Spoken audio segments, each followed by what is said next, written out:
Buenas noches, chicos. Buenas Hoy noches, doctor. vamos a hablar un poco de lo que es enfermedades degenerativas articulares. Vamos a compartir.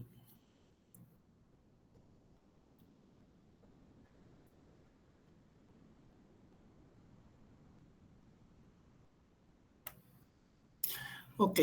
Bueno, soy el doctor Martín Cabrera, médico asistente del Hospital Hipólito Unanue, y hablaremos sobre degeneraciones osteoarticulares. Como definición, es una enfermedad crónica degenerativa muy frecuente a partir de la quinta década de la vida. La causa es muchas causas probablemente condicionen este tipo de patología. Hay que tener presente que por los costos altos de los implantes que normalmente nosotros utilizamos, nosotros los consideramos como un problema de salud pública. Tanto por su incidencia y su prevalencia de esta alteración, ¿no? Es una enfermedad multifactorial en la cual van a destacar mucho lo que es la edad, el sobrepeso, las lesiones deportivas, principalmente, traumatismos, género, dice que el hombre trabaja más, así dice la literatura, pero bueno, actualmente creo que el género va por igual. Y alguna vez también he mencionado una, lo que son la de predisposición genética, ¿no? Entonces, una persona de este porte, mientras más peso tenga en sí o más peso cargue, como se ve en la imagen de acá, toda esta fuerza de presión y descarga van a discurrir por ambas articulaciones de miembros inferiores, ¿no? Por lo tanto, son estas las que van a soportar mayor carga de peso, mayor fricción y por lo tanto mayor desgaste. Los accidentes deportivos, como también en sí, pueden condicionar también ese tipo de alteraciones, ¿no? Por sobreuso y por actividad. Hay que tener presente de que las actividades deportivas va a depender mucho también el tipo de cancha, el tipo de calzado, que puedan condicionar para que el desgaste sea mayor. Hay que tener presente que también a nivel radiográfico, normalmente pues nosotros vamos a poder encontrar pues muchas lesiones óseas, pero la lesión característica de esta patología, que es la artrosis de las articulaciones, vendría a ser el famoso osteofito, ¿no? Podemos encontrar geodas, que son quistes o pseudoquistes, esclerosis subcondral, pero también se puede ver en otro tipo de patologías, pero el osteofito es característico de esta enfermedad. Hay que tener presente que en fisiopatología, toda articulación que afecta, en teoría afecta a toda la articulación, no solamente estamos hablando de huesos, sino estamos hablando también de las partes blandas, ¿no? Y hay que tener presente que con una simple radiografía solamente yo veo hueso, por lo tanto no voy a poder ver cápsula, ni tejido sinovial, ni el famoso líquido articular. Pero en una radiografía sí voy a poder ver, pues como se ve acá, una alteración en la parte cartilaginosa, por lo tanto, un pinzamiento o un espacio muy reducido entre hueso y hueso, imágenes de esclerosis por debajo del cartílago, que son microfracturas que se van a condicionar pues este tipo de alteración, quistes o geodas que se pueden ver tranquilamente en radiografías digitales, y anatómicamente pues si yo tengo un tejido sinovial, como es esto color azul, bastante engrosado, la producción de líquido es mayor. Si tengo una cápsula muy engrosada, va a también depender mucho pues de esta patología, ¿no? Por lo tanto, en una artrosis, toda la articulación se tiende a afectar, no solamente la parte de hueso. Si nosotros clasificamos este tipo de alteraciones o enfermedades, la podemos clasificar de dos grandes grupos, ¿no? Las idiopáticas, esenciales o primarias, las que no tienen una causa definida, o sea, no le pucha la culpa a nada, y las secundarias que son debido a alguna lesión X que podemos tener, ¿no? Estas primarias o idiopáticas son las más frecuentes y las más comunes que podemos presentar, en la cual no tenemos ningún antecedente que nos pueda indicar por qué se presentó. Casi siempre son unilaterales, pero también pueden ser bilaterales, ¿no? En una secundaria, normalmente esto ha debido pues a algún tipo de fractura antigua, una fractura o una secuela de lesión anterior, que nos puede conllevar pues una reducción que no es anatómica y por lo tanto el desgaste se va a dar de forma sí o sí como se menciona, ¿no? Si nos ponemos a enfocar específicamente a articulaciones, vamos a hablar primeramente de las caderas, ¿no? La articulación coxofemoral, también conocida como coxartrosis, es una de las alteraciones en nivel de la segunda articulación más frecuente de alterarse, ¿no? Hay que tener presente que la artrosis se considera pues grave porque va a haber una alteración en la sintomatología pues de la deambulación, del caminar, no va a poder verse el paciente, va a depender a lo mejor de un tipo de bastón, muleta o algo por el estilo, en el cual el paciente va a tener mucha limitación. La artrosis de cadera también se le llama como coxartrosis, es también lo más común y más frecuente. El cuadro clínico, el dolor, casi siempre va a estar presente, es lo que nosotros llamamos un dolor post-inercia, un dolor que el paciente se encuentra sentado por buen tiempo y cuando se quiere reincorporar empieza a producirle dolor, ¿no? El paciente empieza, como se dice, a calentar la articulación y el dolor disminuye parcialmente hasta que, dependiendo de la actividad, o sea, si está mucho tiempo en bipedestación, mucho tiempo camina, mucho tiempo hace más actividades, empieza a producirle dolor. El paciente se sienta nuevamente, el dolor disminuye y cuando nuevamente se quiere reincorporar, empieza el dolor. Esto es característico de un desgaste articular en cualquier articulación, eso sí. En la literatura, una de las especificaciones que dicen es que cuando la cadera duele, la rodilla llora, ¿no? ¿Qué significa eso? Que cuando algunas veces la cadera tiene artrosis, alguna vez hay dolor irradiado a la rodilla y por lo tanto la rodilla empieza a producir dolor. Y uno de los errores es tomar una radiografía de rodilla, no encuentro nada, digo, ¿sabes qué? No pasa nada, vayas a su casa, ¿no?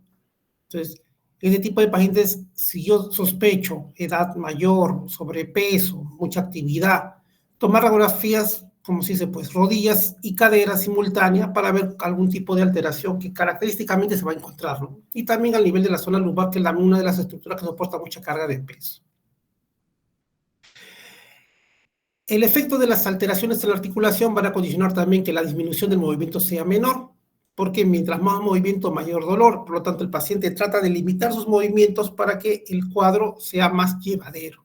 Va a haber una alteración en la marcha o una claudicación, y dependiendo también de las deformaciones que nosotros podemos encontrar, vamos a encontrar sensaciones de inestabilidad de la articulación, o sea que las rodillas medio que se mueven más. Estamos hablando de una cadera ya mucho más compleja, mucho más complicada, ¿no? Entonces, en esta imagen, por ejemplo, vemos dos caderas totalmente desgastadas, con pinzamientos marcados, el hueso está como si se pues chocando, una esclerosis muy marcada, un pinzamiento y unas osteofitos bastante marcados, no estamos hablando de una artrosis severa. En los exámenes auxiliares que nos pueden ayudar para poder definir este tipo de alteraciones, primeramente, los exámenes de laboratorio nos van a definir si estamos hablando de una artrosis primaria o secundaria, porque podemos estar frente a una artritis reumatoidea, o una enfermedad de Payet, o una enfermedad que nos puede condicionar esta patología, ¿no? Por lo tanto, estaríamos hablando de una artrosis secundaria, ¿no? Pero si en los exámenes de laboratorio todo sale negativo, probablemente pues esta alteración primaria nos esté condicionando este tipo de alteración. El examen más fácil, más económico y que lo puedo encontrar en cualquier establecimiento es la simple radiografía, ¿no? Una radiografía simple, como muy silvestre, que económicamente es muy accesible, nos puede dar una buena información y por lo tanto hasta el diagnóstico definitivo, ¿no? Pero ¿qué cosa es lo que yo tendría que ver en una radiografía para poder definir esta patología?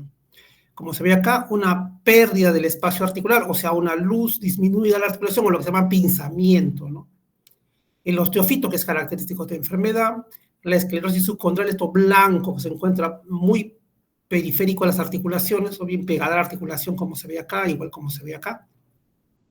Los quistes o geodas, o las imágenes quísticas que se encuentran periarticulación, o sea, técnicamente por debajo del cartílago, que alguna vez se puede ver esto en las radiografías digitales, ¿no? Y los cuerpos libres, que son los ratones articulares o los osteofitos que se rompieron y están flotando en la articulación, ¿no? Esto es lo que se podría ver radiográficamente tranquilamente. Pero también hay que tener presente que hay diagnósticos diferenciales. O sea, no toda rodilla o toda articulación, en este caso cadera, que duele es una artrosis, ¿no? Entonces, si nosotros tenemos problemas de fondo, como la artritis reumatoidea, puede ser causa de lo que el dolor puede empezar y, por lo tanto, manejar y controlarlo para evitar que el desgaste sea mayor y, por lo tanto, puede llegar a una artrosis severa, ¿no?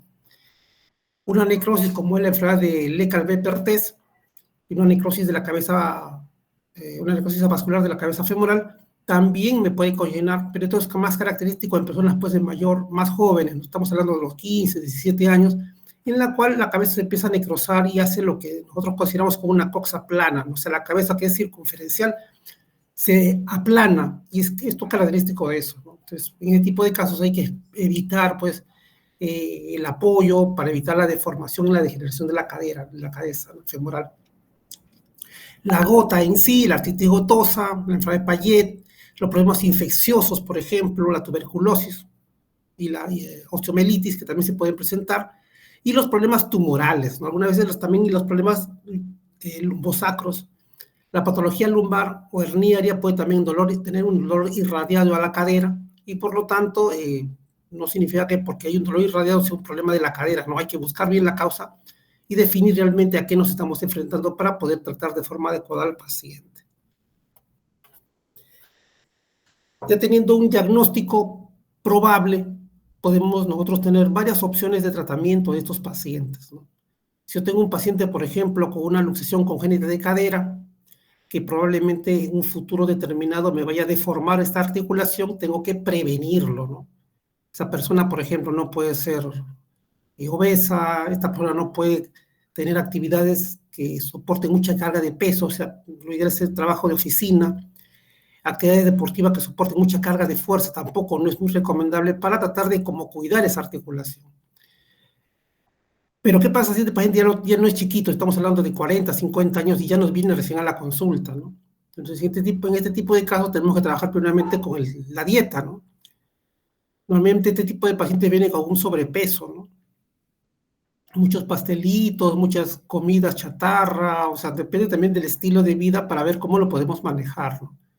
Una buena alimentación con bajo de carbohidratos y disminuida de azúcar también puede ayudar para que mientras menos peso tenga el paciente, la presión sea menor en las articulaciones, ¿no? La terapia física también ayuda bastante para tonificar también la masa muscular y tratar de que la articulación sea lo más estable posible, ¿no? El uso de analgésicos, antiinflamatorios también ayudan parcialmente a las molestias que puede tener el paciente, pero también no es para que el paciente pues tome kilos de medicinas, pues siempre y cuando pues no tenga un ritmo adecuado, pues o sea que no baje de peso, su vida sea desordenada, por lo tanto todo tiene que engranar bien para que esto pueda mejorar, ¿no? Algún tipo de bastón de descarga también puede ayudar para que la presión sea menor. Si yo uso un bastón de descarga o muleta, hago que la presión sea menor en la zona de dolor y por lo tanto pues podría estar mucho más, tener un poco de mejor calidad de vida del paciente, ¿no? Pero ¿qué pasa si ya hice todo lo que humanamente puedo hacer, ¿no? El paciente le hice bajar de peso, hizo sus 50 terapias físicas, tomó sus medicinas, usó su bastón, pero le sigue doliendo.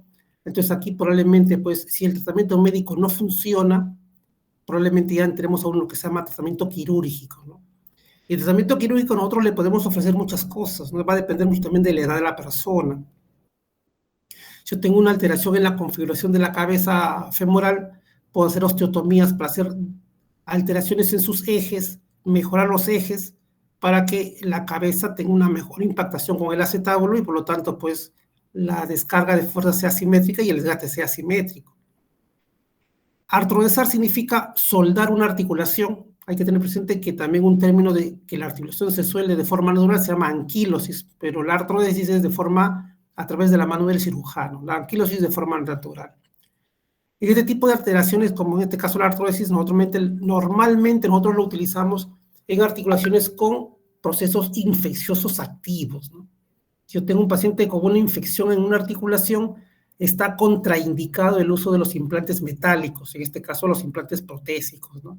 Entonces, no es una opción, porque la posibilidad de infección va a ser mayor y por lo tanto va a ser un desastre esa cirugía siempre y cuando pues la prótesis tienda a infectar, ¿no? Otra opción, en este caso, pues si no tenemos un proceso infeccioso, podemos utilizar los reemplazos totales o parciales de cadera, ¿no? Las famosas prótesis, que en el cual una prótesis le quito el dolor, pero no sacrifico la movilidad, mientras que una artrodesis le quito el dolor, pero sacrifico el movimiento, ¿no?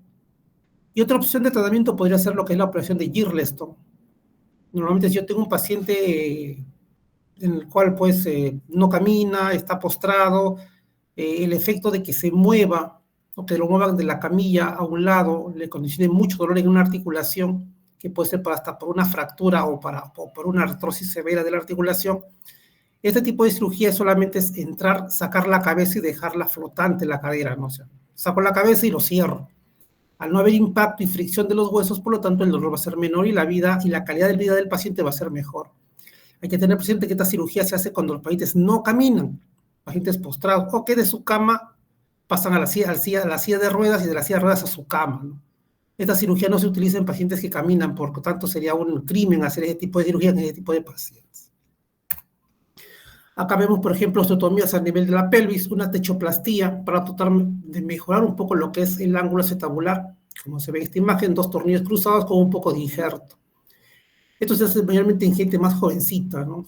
Donde técnicamente pues la parte de la pelvis es casi más o menos como un cartílago, una cosa muy maleable que al hacer un pequeño corte y al cambiar el eje, mejoro el ángulo acetabular para que el impacto de la cabeza sea menor y por lo tanto la estimulación de la caída también pueda crecer. Hay que tener presente que en los niños yo puedo hacer varios cortes, puede quedar feo, pero la remodelación, porque el crecimiento del hueso es muy rápido, no va a haber ningún tipo de problema posterior en el futuro. Acá tenemos también un paciente con una coxa valga. Normalmente el ángulo acetabular es de 130 grados, acá tenemos más o menos 180, bueno, 170, pues, ¿no? Por lo tanto, pues el ángulo al ser muy elevado va a descargar algún tipo de alteración en la cabeza específicamente, por lo tanto hay que hacer un pequeño corte a nivel de la zona trocantérica, como se ve acá, cambiar el eje de la cabeza femoral y tratar de mejorar la angulación correspondiente, ¿no? Acá se utiliza una placa de osteotomía para tratar de mejorar la cabeza y por lo tanto, pues que la descarga de fuerza sea a nivel de toda la cabeza femoral y por lo tanto el desgaste sea simétrico en todos los puntos. Si nosotros tenemos un proceso infeccioso, por ejemplo, acá tenemos una fusión de la articulación, si acá vemos que tengo una cabeza con un espacio articular, acá vemos que esta cabeza con la pelvis se ha unido, se ha fusionado, se ha retrodesado, casi siempre y principalmente en procesos infecciosos. Bueno, también tiene sus especificaciones, ¿no? A todo el mundo se le puede retrodesar, ¿no? Pero en la gran mayoría de los pacientes que tienen procesos infecciosos activos, es una buena opción de tratamiento. Esta es una operación de Girleston, la cabeza ya no existe, se quedó la cabeza, la parte del fémur totalmente flotante, igualmente como acá. Por lo tanto, si no hay fricción de la cabeza con el acetábulo o parte, si está hablando de una fractura, por lo tanto el dolor va a ser mínimo y por lo tanto la calidad de vida del paciente va a ser mejor. Hay que tener presente que algunas veces cuando uno opera una prótesis y se infecta, puede llegar a este tipo de cirugía cuando se sacan los implantes y que va a quedar flotante esta articulación, pero son también posibilidades que se pueden dar dependiendo pues a las complicaciones que es una de las cosas más terribles que puede pasarle a un cirujano, ¿no? Normalmente cuando nosotros hablamos de los implantes protésicos, la evolución de estos implantes han ido de menor a mayor opción. En la actividad existían pues las prótesis tipo Thompson, que eran una prótesis que era una sola unidad, que venía cabeza, cuello y vástago. Era una prótesis con una cabeza bastante grande, o lo que llamaban cabezonas, prótesis cabezones, que son prótesis parciales. Una prótesis parcial es una prótesis que solamente tiene un componente femoral. Una prótesis total es una prótesis que tiene un componente femoral y un componente acetabular, o sea, 2 pedazos. En una prótesis parcial está indicado principalmente en las actividades de un paciente que su limitación para moverse y deambular es muy dependiente, o sea que camina muy poco, sus rangos de movimiento son muy pobres, por lo tanto, el tiempo quirúrgico va a ser menor y por lo tanto la actividad de este paciente podrá tranquilamente manejarse con una prótesis parcial. Una prótesis total se utiliza casi siempre en personas que son más activas, tienen más movimiento, por lo tanto mayor fricción a nivel de los componentes, tanto acetabular como femoral, y por lo tanto, pues, la actividad no vamos a tener que sacrificarla, porque va a ser sus actividades normales, eso sí, no deporte, nada de esas cosas, ¿no? En la antigüedad existían las prótesis tipo Müller, que era una prótesis también con cabezas pequeñas, cuello y vástago, todo era una sola pieza, ¿no? En la actualidad estos fueron variando, las cabezas se empiezan a intercambiar, el cuello se empieza a intercambiar y el vástago también se empieza a intercambiar, ¿no? Algunas veces se gastaba la cabeza femoral y tenía que uno cambiarla, pero estaba el implante acetabular, el componente acetabular, el componente pues, del vástago bien impactado y por lo tanto había que sacrificarlo, ¿no? Alguna vez cuando la cabeza se tiende a desgastar y el vástago está bien impactado, solamente le cambio la cabeza y se acabó, como se ven en estas imágenes, ¿no? Esta es una prótesis total también, pero también ahora se va a diferenciar en dos tipos, ¿no? La prótesis total con cemento y con prótesis total sin cemento. ¿Y en qué radica una de la otra, no? Cuando yo tengo un paciente de buena calidad del hueso, cuando el hueso es bueno, paciente joven, normalmente nosotros utilizamos prótesis sin cemento, ¿no? Para evitar lo que es el maltrato de la parte del stock óseo, o sea, que el hueso no lo maltratemos mucho, ¿no? Porque probablemente una prótesis de cadera de una persona joven se va a tener que hacer un recambio. Entonces también es un poco más difícil sacar el cemento que se encuentra dentro de un canal endomedular y poder ponerle uno nuevo, ¿no? En la edad promedio que dicen muy arbitraria es de 65 años, ¿no? De 65 años para arriba debe usarse cemento, de 65 para abajo sin cemento, pero eso depende mucho de la calidad del hueso. Hay una clasificación de DOR que nos indica el grosor de los corticales, en la cual nos puede orientar un grado A sin cemento y un grado C con cemento, ¿no? Pero acá también hay algunos factores que también nos pueden orientar, no solamente la edad, sino también enfermedades de fondo, ¿no? Si yo tengo una persona con una artritis reumatoidea de 40 años que toma kilos de corticoides, la probabilidad de que ese hueso esté un poco maltratado sea mayor. Y por lo tanto, a esta persona de 40 años sí puede utilizar cemento. Entonces, no solamente son los excesivos, también depende del cuadro clínico, ¿no? O sea, todas mis preguntas que van al examen de ustedes, todos son cuadros clínicos y por lo tanto hay algunos puntos en los cuales no es algo muy exacto, o sea, pero la respuesta va a depender mucho del enunciado, porque ahí siempre hay cositas específicas que solamente leyendo esa especificación yo sé qué tipo de implante utilizar.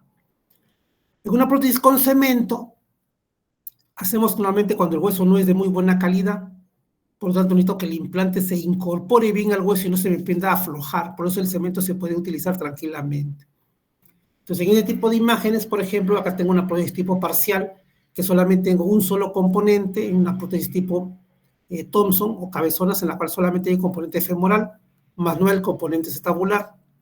En otra imagen tengo una prótesis total cementada, en la cual veo el vástago, el cuello y la cabeza, y el componente acetabular no se ve, porque normalmente si yo veo la imagen inicial, se ve que es un polietileno de resistencia, como un plástico, que eso sí también no tiene mucha radiolucidez. Lo que sí se ve son esas líneas metálicas que se me pueden orientar para ver la famosa anteversión femoral. Entonces, cuando yo veo la cabeza completa, es una prótesis casi total, ¿no? Pero cuando veo una prótesis parcial, como una cabeza de chino, como se ve acá, con su casquito, es una prótesis no cementada, en el cual, para yo poder colocar, como se ve en la imagen inicial, yo primero hago un hueco a nivel acetabular, le pongo este casquete metálico que tiene unos huequitos para fijar algunos tornillos. Ya fijado los tornillitos y el componente metálico, le pongo el componente acetabular, que es el polietileno, que es más o menos similar al de la prótesis total, con cemento, pero acá va cemento, acá va incrustado al metal, y ya incrustado al metal recién incorporo la cabeza femoral. Entonces, hay que tener presente que en la articulación de la cadera, lo que estabiliza a esta prótesis total es la masa muscular. Si yo tengo una buena musculatura, la prótesis no se me va a luxar. Pero si tengo un paciente con una lesión neurológica o los músculos muy de venido a menos, como el músculo estabiliza esta prótesis, probablemente se vaya a luxar. Por lo tanto, no es indicativo en pacientes neurológicos o postrados o hemipléjicos o algo por el estilo, no va la prótesis. Para eso hay otro tipo de prótesis que son las prótesis modulables o las prótesis de doble movilidad, que tienen como una especie que se enganchan. Estas no se enganchan en sí, estas solamente van superpuestas, como se dice, y el músculo lo estabiliza. Las prótesis de doble movilidad se engranan como si fuera una bisagra armada, y por lo tanto el músculo ya no me interesa. Por lo tanto, esas prótesis sí se podrían utilizar en ese tipo de pacientes, pero si el paciente no camina, no deambula, no hace muchas cosas, ponerle una prótesis de ese tipo, creo que no es lo más recomendable, ¿no? Es como comprarse un Ferrari y solamente usarlo un domingo y usarlo a 30, 40 kilómetros por hora, o sea, hacer una inversión tan alta para un paciente que no lo va a utilizar y someter a un paciente a una cirugía tan compleja para que no la utilice a su máxima expresión, creo que no es muy recomendable, pero eso se lo dejo a cada persona. Este es otro paciente con una artrosis de cadera. Si yo comparo con el lado izquierdo, vemos que la cabeza está bastante adecuada del lado izquierdo, en el lado derecho ya no tengo espacio. Tengo un pinzamiento marcado, una deformación, un osteofito marcado, y en este caso se le puso una prótesis total, no cementada, porque la cabeza totalmente no la veo, ¿no?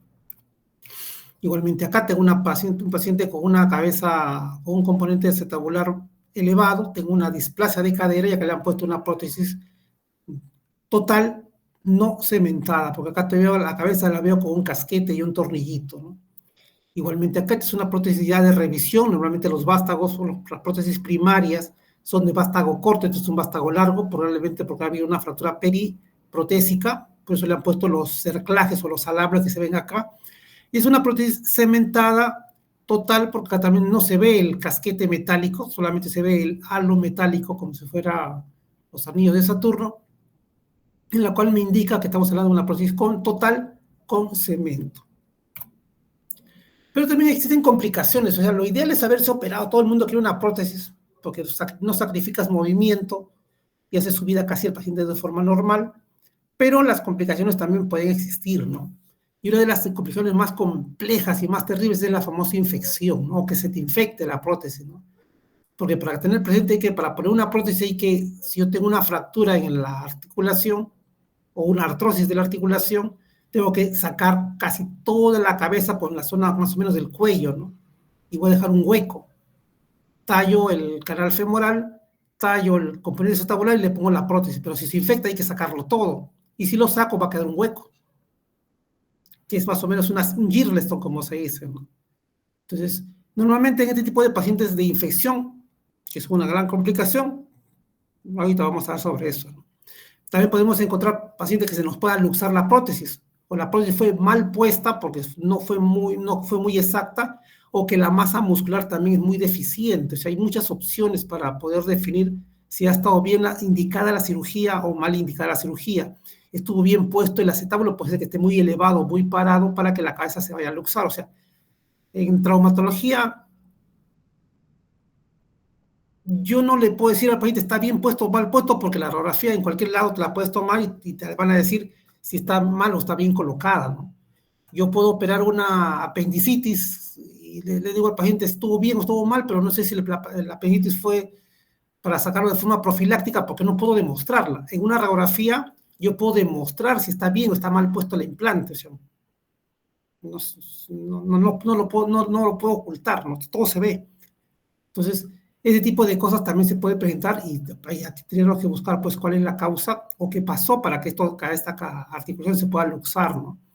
Podemos también encontrar fracturas periprotésicas o fracturas cerca al implante metálico, ¿no? En las cuales también nos puede conllevar complicaciones cuando el hueso es de muy mala calidad. También trombosis venosas profundas o trombolismos pulmonares por el manejo o la manipulación de una articulación muy grande también se puede tender a presentar, ¿no? Lesiones neurovasculares al utilizar los espaciadores, en este caso los espaciadores tipo Hotman, que son unas planchitas medias rectangulares con una puntita que algunas veces nos sirve para separar las partes blandas y alguna vez uno puede dañar la parte nerviosa o la parte vascular. Entonces hay que tener mucho cuidado para la colocación de este tipo de separadores para tener una buena visualización de poder trabajar tanto el componente acetabular y el componente femoral. Y también el paciente hasta se puede morir, o sea, hay muchas causas que nos pueden condicionar este tipo de manipulación de cirugías grandes, ¿no? Entonces, aquí, por ejemplo, tengo una trombosis venosa profunda, ¿no? O sea, se empiezan a tapar los problemas la parte venosa, y el miembro inferior empieza a tornarse una coloración más flogótica y a un aumento de volumen, ¿no? Entonces esto hay que manejarlo rápidamente para que no nos puede complicar, ¿no? Acá tenemos una fractura periprotésica, una fractura cerca del artículo, a la zona del implante, por lo tanto en este tratamiento hay que sacar el implante, estabilizar la fractura y ponerle un vástago más largo, ¿no? Como las imágenes que vimos en la primera opción. Estos son los famosos espaciadores, ¿no? ¿Qué cosa es un espaciador? El espaciador es como una estructura que me va a ayudar bastante cuando se me infecta el implante. Si yo saco el implante, la prótesis, por ejemplo, infectada, al retirarlo y no dejarle absolutamente nada, se va a llenar de fibrosis, se va a llenar de hueso, y cuando quiera reoperarlo nuevamente voy a estar todo ocupado y no me tendría que picar. Es como que yo dejo algo en un bosque y con todo se empieza a crecer, las ramas, todo se empieza a tapar, entonces ya no voy a poder diferenciar cuál es cuál. Entonces normalmente nosotros utilizamos un espaciador para proteger la zona en la cual se trabajó, ¿no? Pero estos espaciadores, bueno, si uno lo compra de forma de las casas comerciales, cuestan caro, ¿no? Pero estos espaciadores que son de cemento tienen también con recubrimiento de antibiótico, entonces me sirve también para que el proceso infeccioso se pueda controlar in situ. Otros pueden utilizar espaciadores ya artesanales, haces como si fuera pues como una especie de plastilina con tu mezcla, y se lo puedes colocar tranquilamente en esta zona, ¿no? Pero estos espaciadores también nos ayudan por lo menos a que el paciente pueda seguir haciendo su actividad sin sacrificar el movimiento, ¿no? Si esto funciona, hay que tener presente que un espaciador se le tiene que ir mejorando pues, el proceso infeccioso, tomar sus constantes de infecciosas, tanto el PCR como la BCG, que son exámenes de laboratorio. Si los valores van bajando y van bajando, al sexto mes yo puedo intentar nuevamente colocar una nueva prótesis, ¿no? Saco todo y le pongo una nueva prótesis y puede ser que funcione, ¿no? Pero si los estas variantes de la velocidad de segmentación glomerular y la proteína C reactiva siguen siendo muy elevadas, el riesgo es muy alto de colocar nuevamente una prótesis, ¿no?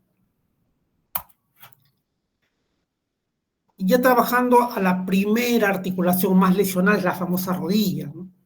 O la famosa también llamada gonartrosis.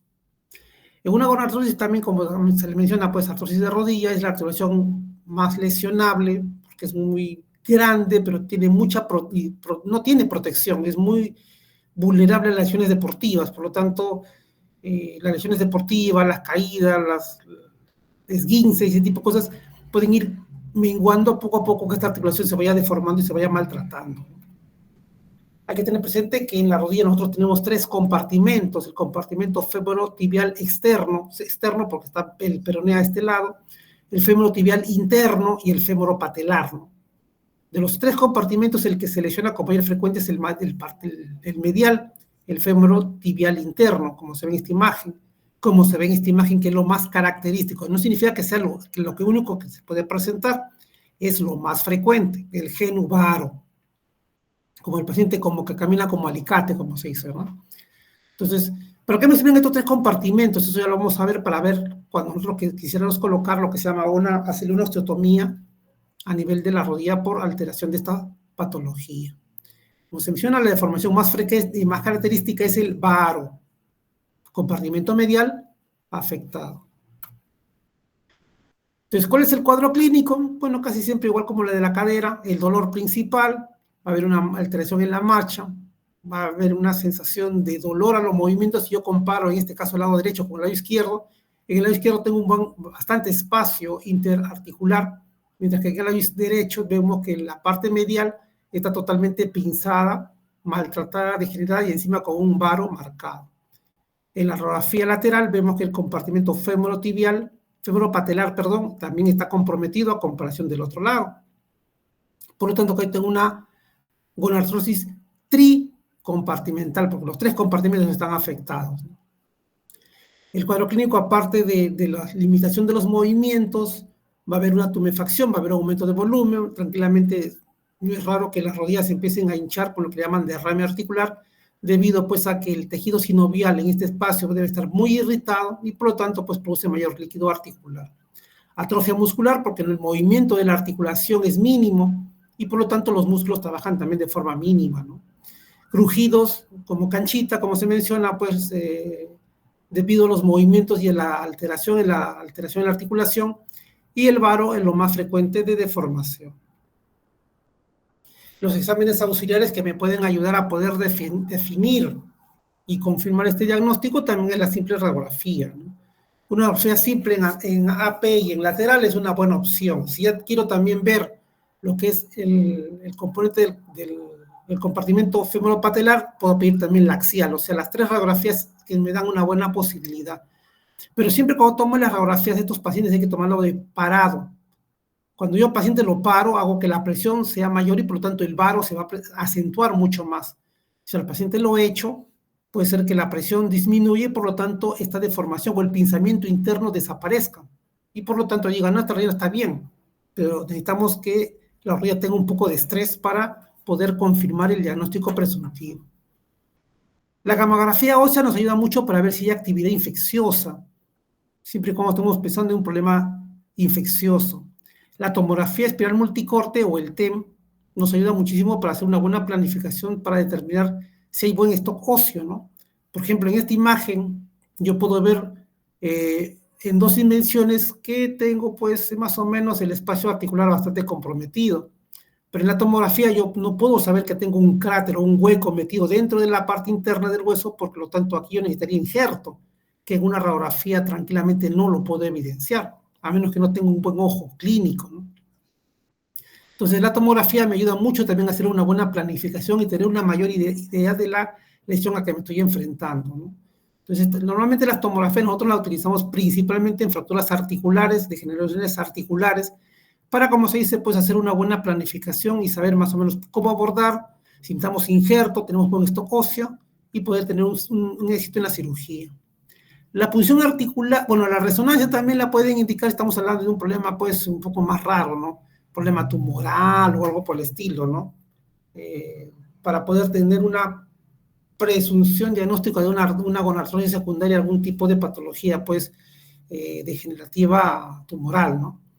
Una punción articular, bueno, pues así es la literatura, pues no, pero ya con la simple radiografía ya no necesito estar punzando la rodilla, ¿no?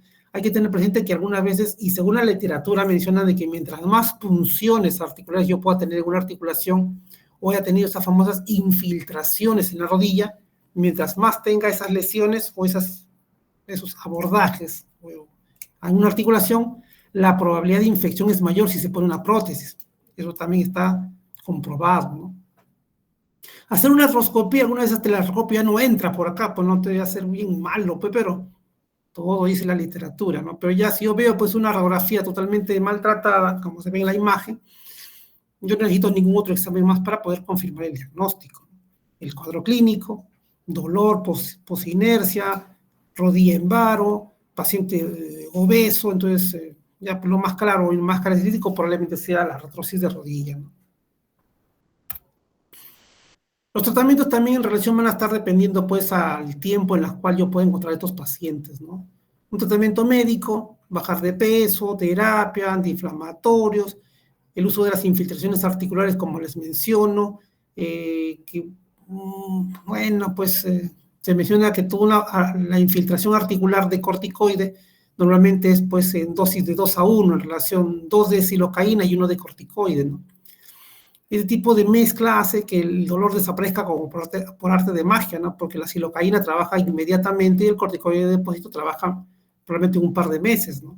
Entonces yo puedo inyectar al paciente esta solución y luego salir al paciente bailando, ¿no? Porque ya no le va a doler.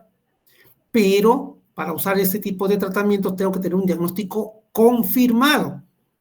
Si el paciente viene con dolor de rodilla y no sé ni por qué le duele, lo infiltro. Si tiene una lesión del menisco, lo voy a dormir la lesión. Si tiene una lesión de un ligamento, no lo va a hacer que le duela, pero va a hacer que se deforme más. Si tengo algún tipo de lesión X, entonces no le estoy tratando, solamente le estoy dando un calmante, como se dice, ¿no? Pero en fin, no estoy haciendo ningún tipo de beneficio al paciente. Entonces, si yo voy a infiltrar, yo, por ejemplo, para infiltrar, si yo infiltraré pues a la muerte de un cura, no sé, hace cuánto tiempo no habré infiltrado, será pues más o menos 2 años que no infiltro, ¿no? Pero siempre y cuando tengo un diagnóstico definitivo que a lo mejor el paciente no puede operarse por N causas, que no tiene plata, puede ser muy viejito, tiene enfermedades de fondo, que N cosas pues que ya salen pues de lo esotérico. Entonces ya, bueno, si no hay otra opción, bueno, hay que infiltrarlo, ¿no? Para darle calidad de vida, ¿no?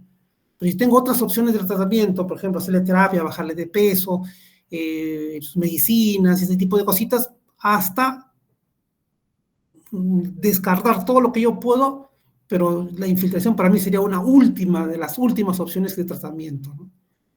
Si ya hice todo lo que tenía que haber hecho y no pasa nada, vamos al tratamiento quirúrgico, pues, ¿no? Una de las primeras opciones de tratamiento quirúrgico es una limpieza artroscópica, ¿no? Entre meter el artroscopio y tratar de limpiar lo mejor posible, pero para mí es un saludo a la bandera, ¿no? Normalmente, pues, una limpieza no te quita lo que va a ser las molestias porque va a haber una alteración de toda la parte cartilaginosa de la articulación. Las osteotomías se indican solamente cuando de los 3 compartimentos uno está afectado. Pero también acá hay un ítem, que si tengo una buena flexión y extensión, sí la osteotomía puede funcionar, pero si la flexión y extensión está limitada, aunque tenga solamente un compartimento afectado, no funciona la osteotomía, porque la osteotomía va a trabajar solamente en el plano, en el eje frontal, porque ahí estoy cambiando solamente en el eje, pero en el plano sagital, o sea, mirándolo de costado, si el paciente no extiende totalmente la rodilla, la osteotomía no va a funcionar ahí. Por lo tanto, va a seguir teniendo la misma limitación para poder extender, y por lo tanto ahí la osteotomía no funciona. Resumiendo, la osteotomía se utiliza solamente cuando de los 3 compartimentos está uno afectado, pero hay una buena flexión y extensión de la rodilla. La artrodesis también es otra opción de tratamiento cuando tengo un proceso infeccioso y necesitamos soldar la articulación porque un implante metálico no funciona, sí la puedo utilizar. Y los reemplazos también de las articulaciones, pues parciales o totales de rodilla, también es una mejor opción de tratamiento. Esta es una osteotomía, normalmente pues se hacen cortes a nivel del hueso, como se ve acá, sacas un pedacito de hueso, cierras y cambias el eje para que la presión sea simétrica en ambos cóndilos, ¿no? Esta es una osteotomía en sustracción, o sea, estoy quitando parte de los huesos. Normalmente la rodilla es como se ve acá en esta imagen, pero puedo tener 2 alteraciones también de forma natural en la rodilla, un genu valgo, como si fuera un paciente como una X, o un genu varo, como si fuera un paciente en paréntesis, ¿no? Si yo tengo estos pacientes, por ejemplo, jóvenes que ya tienen alteraciones en sus rodillas, tengo que utilizar osteotomías para mejorar un poco la descarga, el eje, para evitar que esa rodilla se me vaya a maltratar, ¿no? Esto es como tratamientos preventivo, se podría decir, para evitar el desgaste de una articulación, en este caso la rodilla. Una osteotomía en adición, porque se apertura el espacio, como se ve acá, a nivel de la tibia proximal, y una osteotomía también en la parte supracondilar, como se ve acá, para mejorar un poco lo que es la parte del eje del miembro inferior. En la antigüedad se utilizaban grapas de Coventry, que son estas de acá, pero al poner este tipo de grapas no le podía hacer un buen movimiento de flexión y extensión porque se podía abrir, por lo tanto tenía que ponerle un yeso, y el yeso también conlleva un poco de rigidez. Al usar las placas con tornillos y me da mayor estabilidad, probablemente yo sí puedo hacer movimientos precoces de estos pacientes para tratar de darle una buena flexión y extensión y evitar lo que se llama una rigidez articular.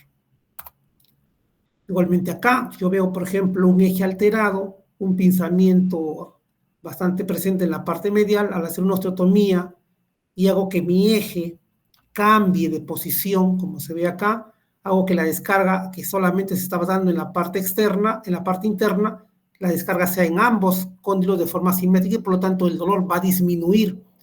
Pero hay que tener presente que este tipo de alteraciones o este tipo de tratamientos tranquilamente puede durarnos más o menos entre 8 o 10 años para ver la probabilidad de poderle cambiar a una prótesis si es que el dolor se persiste o presenta, ¿no?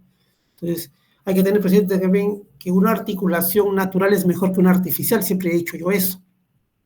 Entonces, si yo esa rodilla le doy 10 años más de vida, con otra forma de tratamiento es una buena opción. Uno de frente le mete una prótesis, porque como le digo, también hay complicaciones, y como complicaciones también puedo dar la posibilidad de que se me complique la cosa y después de eso ya no hay otra opción más de hacer tratamiento.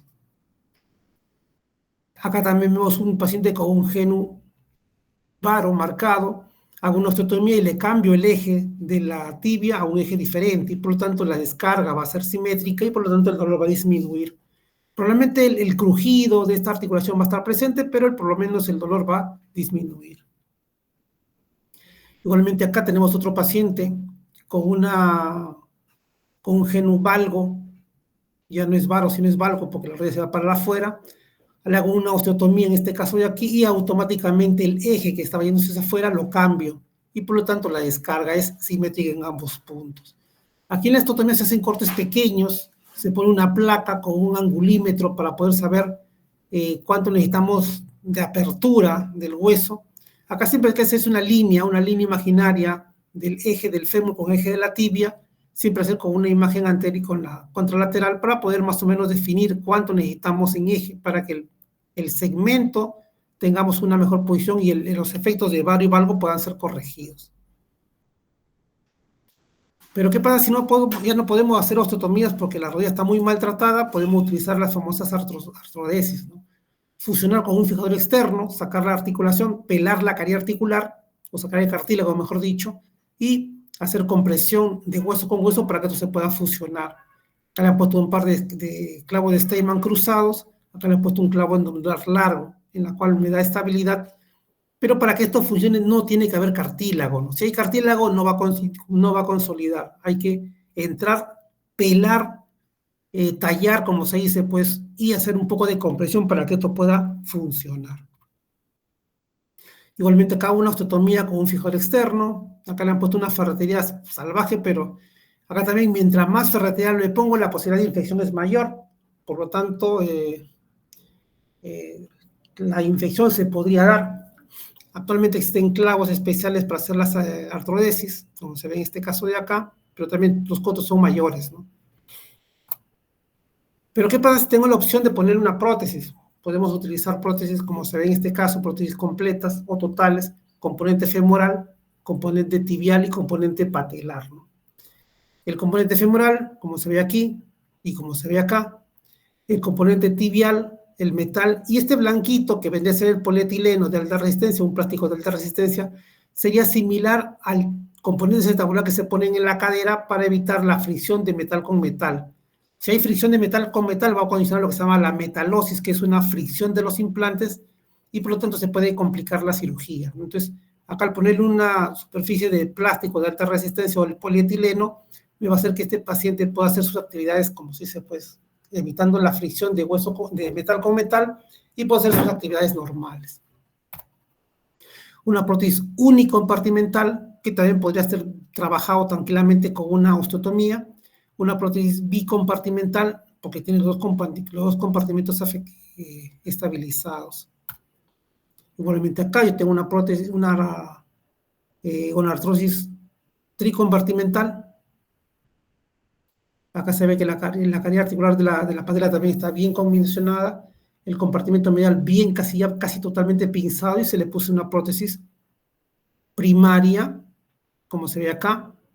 Y acá también estas prótesis, para que tengan una buena estabilidad, necesitamos que el ligamento posterior y los ligamentos colaterales estén bien puestos. Porque aquí no lo estabiliza la masa muscular, sino lo estabiliza los ligamentos de la articulación. Si estos ligamentos están muy venidos a menos, se va a luxar. Por lo tanto, para ese tipo también de prótesis necesitamos otro tipo de implante. Igualmente acá tenemos dos artrosis con varo marcado, con el compartimento medial afectado, y también se le ponen su famosa prótesis primaria total, ¿no?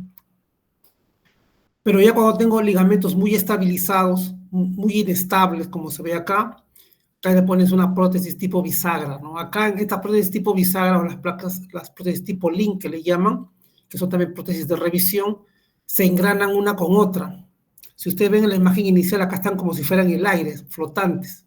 No hay comunicación de una con otra.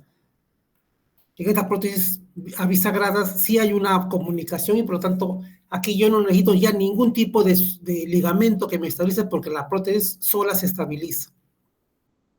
Pero en este tipo de casos, como se ve, pues se utiliza casi siempre en pacientes que tienen lesiones ligamentarias muy severas o rodillas muy inestables, o alguna vez ya pacientes que se han operado con una prótesis primaria que ha fracasado y ahí se le ha tenido que poner otra prótesis, en este caso tipo bisagra.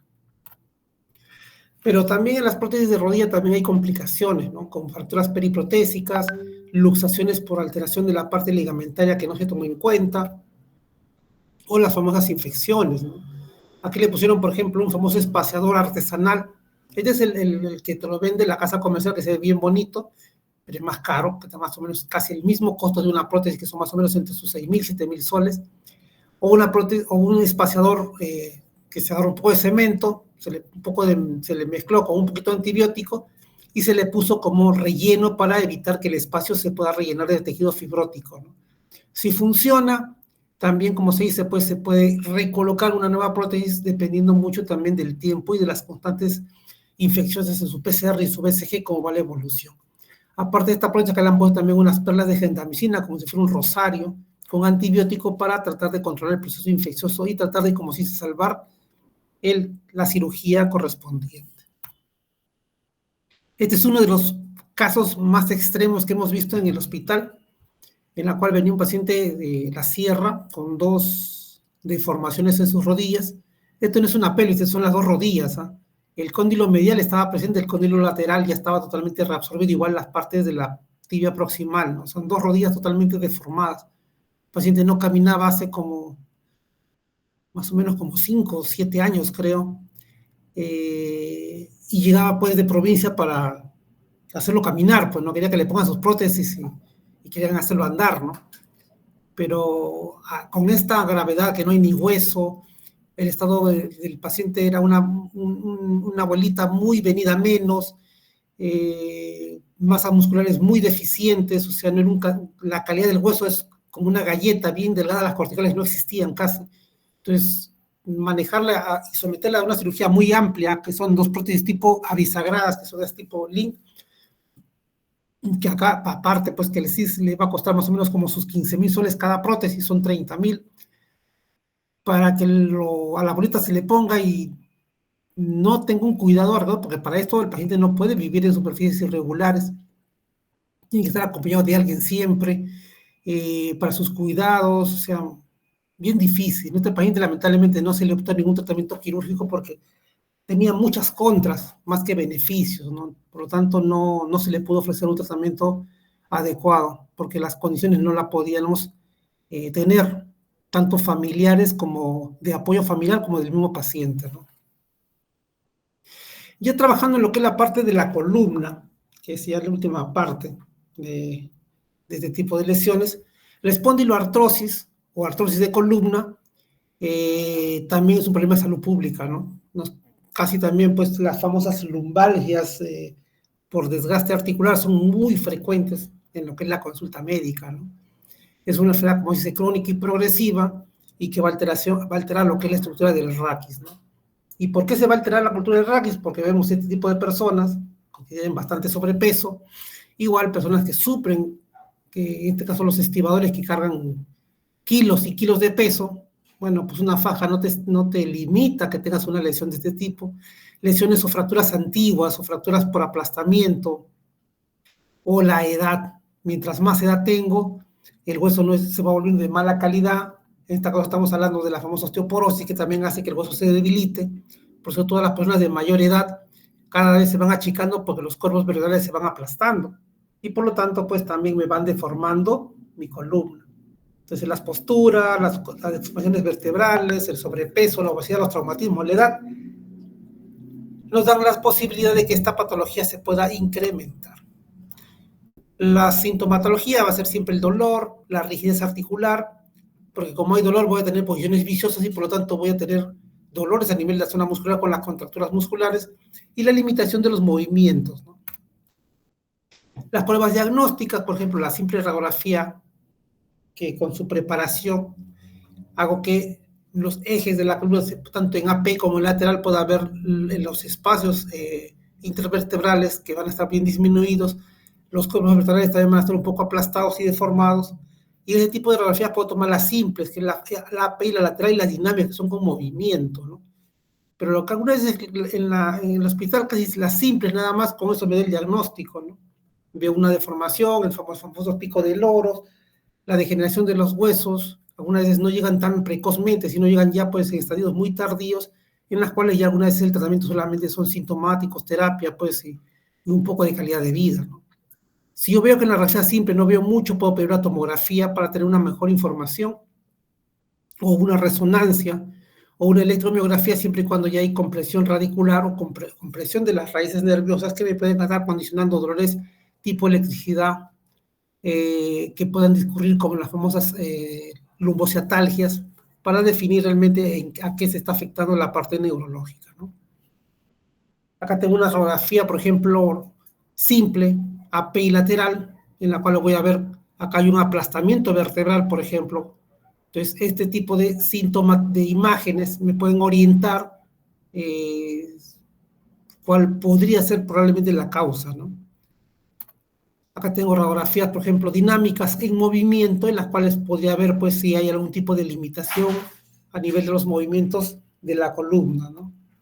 Una tomografía, en la cual también me puedo orientar exactamente, pues, estructuralmente e internamente de la parte de las articulaciones, si hay algún tipo de afectación o no. O la resonancia, pues, que ya mucho más específico para ver ya también los problemas discales. Acá, por ejemplo, se ve una columna totalmente recta, con una pérdida de la lordosis fisiológica, que condicionaría también con contractura muscular, ¿no? Discos intervertebrales tanto de L4 con L5 y L5 con S1, totalmente deshidratados, negros, como se ve acá, que también pueden condicionar, pues, alteraciones en lo que es el dolor a estos tipos de pacientes, ¿no? En los tratamientos, algunas veces, pues, no es tanto como una cadera, como una rodilla. Aquí hay muy poco de tratamientos que se pueden hacer, porque una cosa es trabajar una vértebra o una articulación intervertebral que trabajar toda la columna, ¿no? Entonces, algunas veces los tratamientos van a depender de los factores que desencadenan esto, que puede ser peso, postura, tipo de actividad, ¿no? El uso de los analgésicos, de los relajantes es una buena opción, la terapia física es una buena opción, y las fajas, ortéticos, prótesis, bastones, lo que ustedes quieran, para ayudar a la descarga de esas cosas también puede ser una buena posibilidad, ¿no? Los ejercicios tipo tai chi, yoga o pilates que ayudan solamente al estiramiento muscular también podrían ayudar, y la terapia física también pues mejora un poco lo que es el cuadro clínico doloroso para que el paciente tenga una mejor calidad de vida. Ya viendo tratamientos invasivos, en las famosas infiltraciones, lo que nosotros llamamos pues terapia de dolor, que eso se hace con radiointervencionismo, o sea, a través de una imagen de rayos X o algo por el estilo, en este caso un arco en C, para ver exactamente dónde tengo que inyectar, en este caso algún tipo de analgésico para poder bloquear una raíz nerviosa para controlar lo que es el dolor, ¿no? Las infiltraciones se pueden utilizar en el espacio epidural, intervertebral o a nivel facetario lumbar, ¿no? El uso de la ozonoterapia, también que se menciona pues como un tratamiento opcional, solamente es para quitar el dolor, nada más, no es para mejorar un poco lo que es la calidad del hueso, que mejore un poco el cartílago, esto solamente es puro dolor, quita el dolor nada más. Entonces, es una opción de tratamiento, no es el tratamiento, es una opción de tratamiento que te podría abarcar un poco más también para que el paciente tenga una mejor calidad de vida. Pero en una espondiloartrosis, ¿cuándo se tiene que operar? ¿No? O sea, ya hice todo lo que humanamente posible para que las molestias puedan mejorar, pero no puedo mejorar eso. Entonces, cuando yo indico esto es quirúrgico, ¿no? Cuando el dolor intenso ya está volviéndose incapacitante, o sea, el paciente ya pues viene pues semana tras semana a la emergencia por mucho dolor, entonces esto ya no funciona pues con tratamiento médico, hay que operarlo, ¿no? Cuando empieza a haber un déficit motor o sensitivo, significa que hay una compresión medular o una compresión radicular, entonces por lo tanto aquí hay que hacer una descompresión, hay que operarlo. Cuando una hernia discal ya se vuelve paralizante, ¿no? O sea, cuando esta hernia ya empieza a protruir o a encarcerarse, como se menciona, y ya me condiciona pues un cuadro crítico, como se dice, ¿no? Cuando todo el tratamiento médico ya fracasó, o sea, ya no, haga lo que haga, le sigue doliendo, se tendría que estabilizar quirúrgicamente, ¿no? Cuando ya el déficit neurológico se empieza a incrementar, o ya hay una estenosis espinal grave, ¿no? Que son criterios específicamente para un tratamiento quirúrgico. Y el tratamiento quirúrgico lo que se hace pues es estabilización, ¿no? Descompresión espinal la laminectomía y la fusión vertebral, ¿no? Se puede fijar con barras para darle una mayor altura y estabilidad para, como dice, pues sacrificar parcialmente lo que es el movimiento, pero como se dice, pues quitar lo que es el dolor, ¿no? Acá se ve que se trabajó, se sacó el disco intervertebral y se empezó a fusionar para que tanto L5 como S1 se vuelva una sola pieza. Los movimientos van a estar limitados parcialmente, pero la idea es que el dolor tenga que disminuir. Y en este caso, por ejemplo, yo tengo cuerpos vertebrales en este caso bastante adecuados, ¿no? Pero si yo tendría toda la deformación marcada con los famosos picos de loros o deformaciones de los cuerpos vertebrales, algún tratamiento quirúrgico y algunas veces solamente es manejo de dolor, pues con terapia de dolor, analgésicos fuertes y con la calidad de vida, ¿no? Porque una cirugía no le va a quitar el dolor. Ok. ¿Alguna pregunta, alguna duda? Quiero ser un poco lo más breve posible porque ya deben estar con sueño. Todo claro, doctor. Ok, chicos, entonces revisen un poco de información. Entonces yo creo que la clase terminaría ya como dictada. Muchas gracias, cuídense. Hasta mañana. Muchas gracias por su tiempo, doctor. Hasta luego.